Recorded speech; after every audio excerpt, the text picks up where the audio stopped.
Sıfır Derece kanalından herkese merhaba. Hey! Hello? Ormanın derinliklerinde etrafınızda hiç kimse yokken tek başınıza kamp yaptığınızı düşünün. Her ne kadar kulağa huzurlu ve keyifli gelse de her insan ıssız bir ormanda geceyi tek başına geçirmeye cesaret edemez. Çünkü sizi kimin izlediğini ya da gecenin ilerleyen saatlerinde başınıza ne geleceğini asla bilemezsiniz. Bugün bu videoda ıssız ormanlarda kamp yaparken insanların başına gelen en rahatsız edici olayların yeni bölümünü izleyeceksiniz.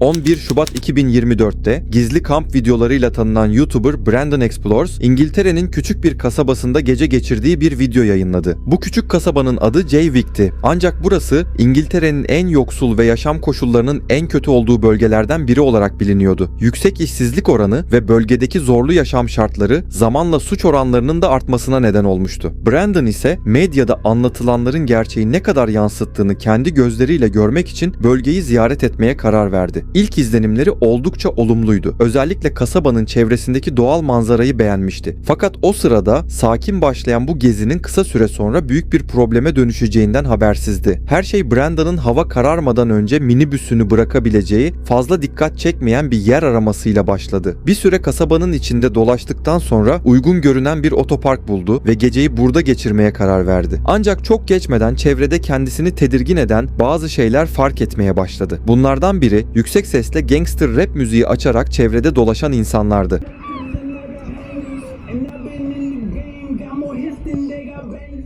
Bunun haricinde otoparkın hemen önündeki yolda hızla geçen bazı sokak yarışçıları vardı. Akşam saatleri yaklaşırken Brandon otoparkta tamamen yalnız kaldı. Bu durum olası bir hırsız için onu kolay bir hedef haline getirebilirdi. Birkaç dakika düşündükten sonra burada kalmanın pek güvenli olmadığına karar verdi ve başka bir yerde kamp yapmak için otoparktan ayrıldı. Bir süre sonra toprak bir yola girerek çevresinde ne evlerin ne de işlek yolların bulunduğu oldukça ıssız bir noktaya ulaştı ve minibüsünü buraya park etti. Fakat Brandon'ın o gece verebileceği en kötü kararlardan biri de buydu. Uykuya daldıktan yaklaşık 4 saat sonra gece saat 2:30 civarında minibüsünün etrafında yürüyen birinin çıkardığı seslerle uyandı.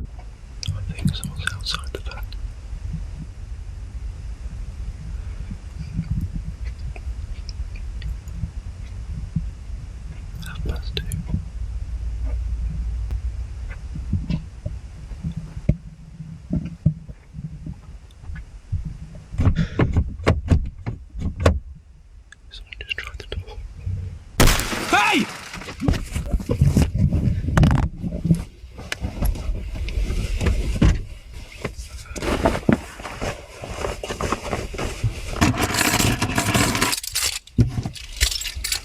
Right, whoever the that was has now gone. I'm gonna get out of here.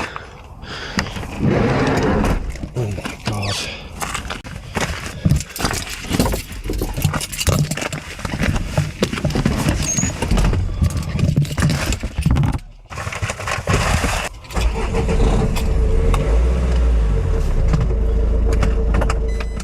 Bir anda yüksek bir patırtı sesi duyuldu. Çünkü dışarıdaki kişi Brandon'ın minibüsünün yolcu tarafındaki camını kırmıştı. Brandon, videonun açıklamasında bu kişinin yolcu koltuğunda duran mini buzdolabını çalmaya çalışmış olabileceğini söyledi. Bunun gerçekten böyle olup olmadığı kesin değil. Ancak kişi Brandon'ın bağırdığını duyar duymaz kaçtığı için asıl amacının araçtan bir şey çalmak olduğu düşünülüyor. Dışarıdaki kişinin minibüsü bu kadar ıssız bir yerde nasıl bulduğu ise hala belirsizdi. Bu olay her ne kadar gerçekten trajik bir şekilde sonuçlanmasa da yaşananlar Brandon'ı fazlasıyla sarsmıştı. Geceyi orada geçirmeye devam etmek yerine sabah olana kadar karanlık yollarda ilerleyip evine dönmeyi tercih etti. Bu da muhtemelen verebileceği en doğru karardı. Brandon hala gizli kamp videoları çekmeye devam ediyor. Ancak bu saatten sonra artık özellikle uzak ve ıssız yerlerde aracını nereye park ettiği konusunda çok daha dikkatli davranıyor.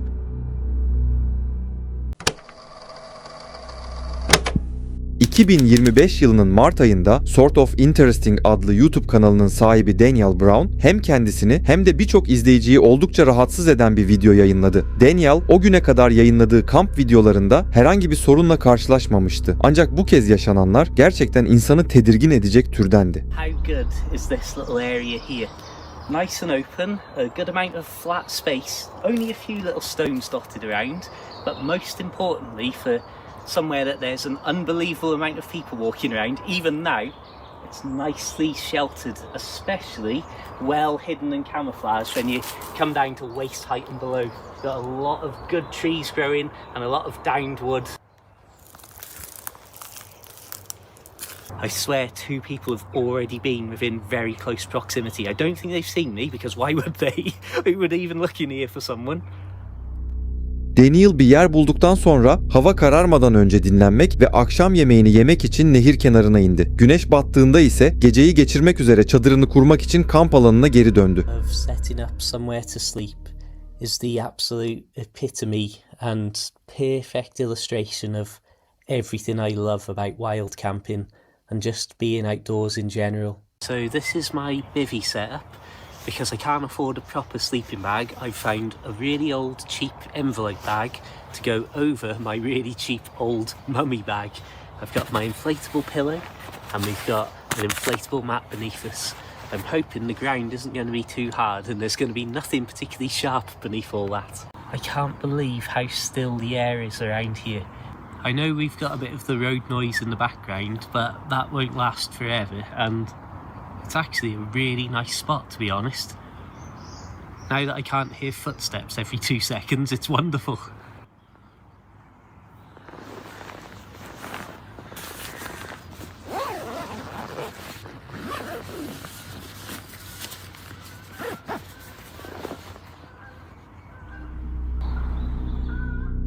Daniel içeri girdikten sonra biraz uyumaya çalıştı. Ancak çok geçmeden beklenmedik bir şey yüzünden uykusundan uyandı. Okay, friends, there is definitely somebody about here.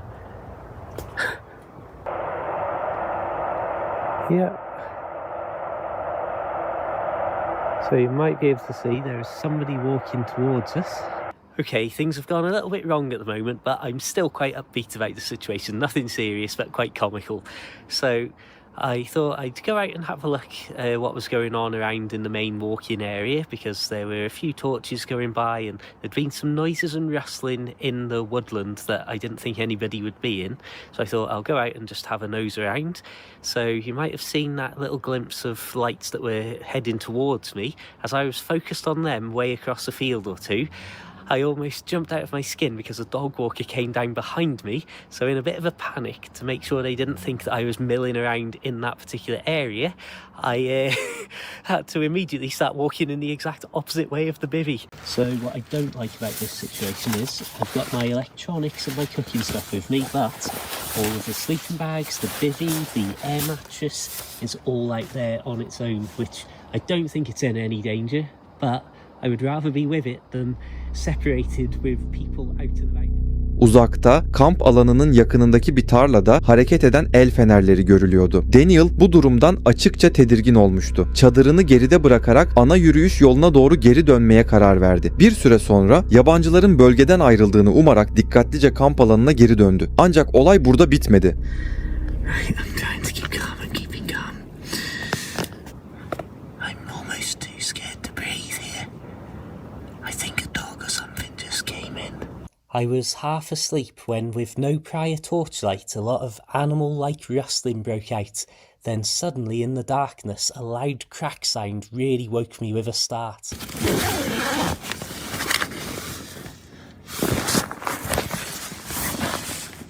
Oh, that's right, they're looking straight at me. I am trying not to panic.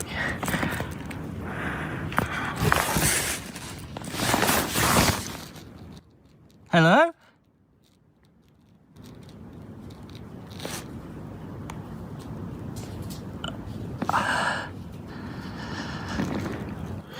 Right, I'm just going to use the phone light now.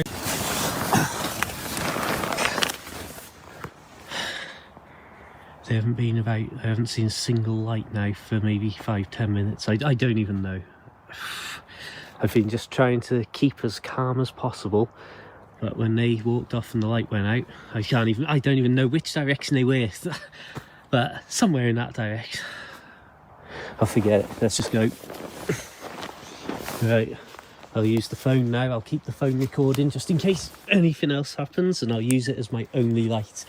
Right. I need some glasses. Oh, there they are. Flipping heck. Nearly got crushed. If this was somebody who was just trying to scare me and just mess with me a little bit, then it was a stroke of absolute genius to not respond to my hello and simply turn their light out, because that set my mind racing into every possibility of where they might be. The only thing I knew for certain was that they hadn't entered the woodland, because there were so many dried leaves and sticks it would be impossible for them to move silently around me. I thought the only sensible choice is to clear off. Daniel resmen gecenin ortasında birisi ya da birileri tarafından rahatsız edilmişti. Neyse ki oradan herhangi bir zarar görmeden ayrılmayı başardı. Olayın en ürpertici kısmı ise Daniel ormandaki kişilere seslenip selam verdiğinde karşı taraftan hiçbir şekilde yanıt gelmemesiydi. Yani bu durum o kişilerin niyetlerinin pek de iyi olmayabileceğini düşündürüyordu. Bu video gizli kamp yaparken ne kadar iyi saklandığınızı düşünürseniz düşünün, sizi kimin izliyor olabileceğini asla tahmin edemeyeceğinizi gösteriyor.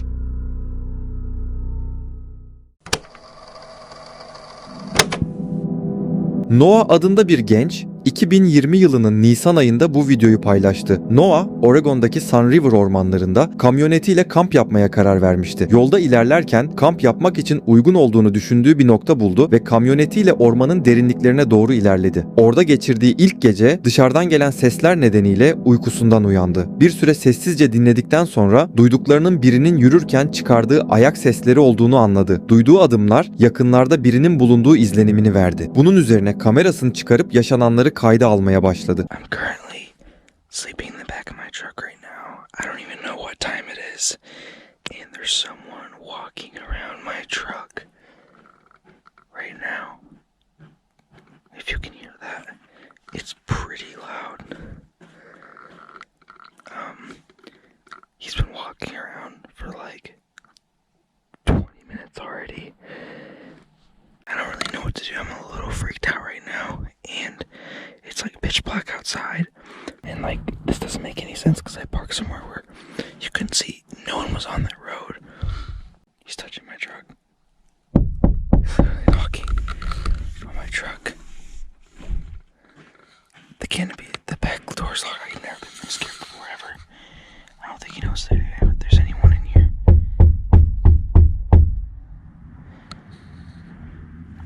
I'm so scared right now. He's literally peeking through the door right now. Dışarıdaki kişi kamyonetin arka kısmına vuruyor ve kapı kollarını açmayı deniyordu. Noah ise içeride sessizce oturup olanları dinlemekten başka bir şey yapamıyordu. Neyse ki bütün kapıları kilitliydi. Bu yüzden kimse içeri giremedi. Birkaç dakika sonra ayak sesleri yavaş yavaş kesilmeye başladı. Hava aydınlandığında Noah tekrar yola çıktı ve evine döndü. O sabah daha sonra kamyonetini kontrol ettiğinde arka camında içeriği görmeye çalışan birine ait çok sayıda el izi olduğunu fark etti. Kapı kollarında da içeri girmeye çalışıldığına işaret eden birçok iz vardı. Handprints there, a lot of scratches, stuff like that.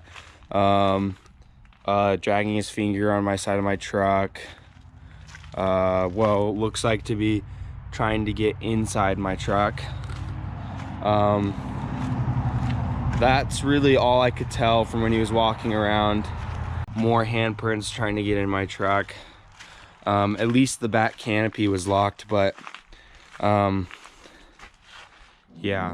Her şeyden önce gecenin o saatinde ormanın ortasında birinin bulunması son derece garipti. Üstelik bunun bir polis memuru ya da görevli olması da pek mümkün görünmüyordu. Çünkü dışarıdaki kişi kendisini hiç tanıtmamıştı. Yanında herhangi bir ışık da yoktu ve burası zifiri karanlık bir ormanın ortasıydı. Noah daha sonra olayla ilgili herhangi bir güncelleme paylaşmadı. Bu nedenle o gece kamyonetinin dışında dolaşan kişinin kim olduğunu hiçbir zaman öğrenemediği düşünülüyor.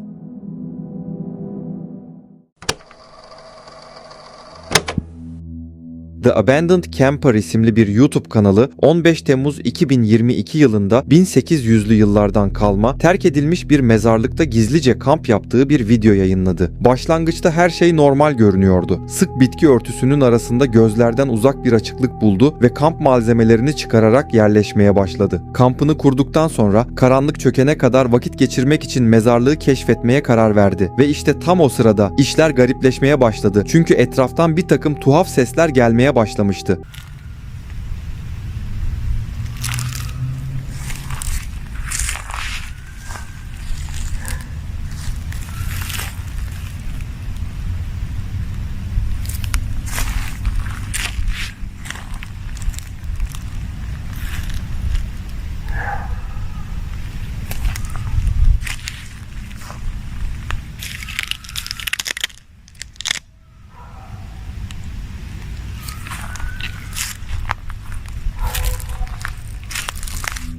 Kadının söylediğine göre arka plandan gelen sesler çocuk çığlıklarını andırıyordu. Ancak bu seslerin bir hayvana ait olma ihtimali de vardı. Fakat kamp alanına geri dönerken uzakta bir grup çocuk gördü. Büyük ihtimalle çocuklar da onun orada olduğunun farkındaydı. Tell. It's pretty dark here right now, but there are kids here, like young kids in the cemetery. And I'm wondering how active this place actually is. Do people come here at night and party in the forest or something? That dog kind of ruined it. Not ruined it, I shouldn't say that. The dog barking, I didn't want to disturb anybody, especially since I'm not supposed to be here. So I think I'll finish my exploring tomorrow morning. And because there seems to be still a lot of stuff here. See? Hear them? I think they know I'm here. That's not good. Bu noktada çocukların onun orada olduğunu bildiklerinden ve sadece onunla uğraştıklarından oldukça emindi. Yine de ne olur ne olmaz diye kamerasını kayıtta tutmaya devam etti ve kamp alanına dönerken takip edilmediğinden de emin oldu. I'm gonna keep this recording. Just in case. But I'm also gonna stop and find out what they're doing, if they're actually watching me or not.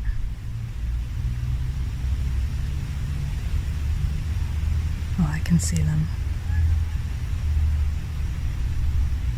I just don't want them to see where I'm going.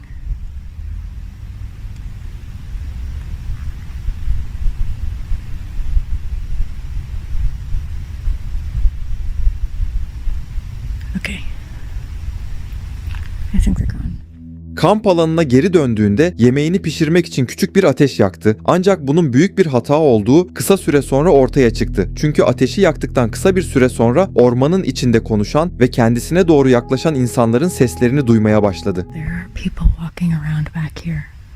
They don't have headlamps on, but like I said in my last video, I do not like being around people in the middle of a forest, especially when it's dark out. So I might pack up and get out of here when I think the coast is clear.